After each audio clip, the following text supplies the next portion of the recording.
Two states లో ఇప్పటివరకున్న 6 big breaking news ఏంటో చూద్దాం. బ్రేకింగ్ నెంబర్ 1, విద్యుత్ శాఖపై సీఎం చంద్రబాబు సమీక్ష నిర్వహించారు. 18 గిగావాట్లను ప్రధాన గ్రిడ్ కు కనెక్ట్ చేసేలా 22,000 కోట్లతో ప్రతిపాదనలు చేశారు.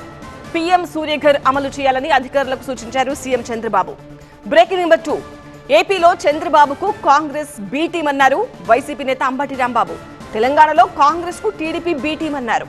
బ్రేకింగ్ నెంబర్ 3, గాంధీ భవన్ లో పీఏసీ సమావేశం కొనసాగుతోంది.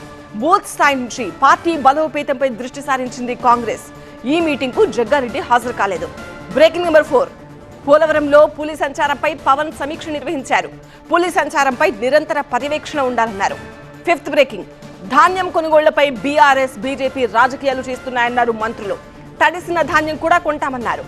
లాస్ట్ బ్రేకింగ్, వరకట్న వేధింపులపై సుప్రీంకోర్టు కీలక వ్యాఖ్యలు చేసింది. పెళ్లి ఆర్థిక ఒప్పందం కాదని స్పష్టం చేసింది. వరకట్న వేధింపులపై కఠిన చర్యలు అవసరమని అభిప్రాయపడింది. అమ్మాయి కుటుంబాన్ని అవమానించడం నేరంగా పరిగణించాలంది సుప్రీంకోర్టు. ఇవి ఇప్పటివరకున్న 6 బిగ్ బ్రేకింగ్ న్యూస్.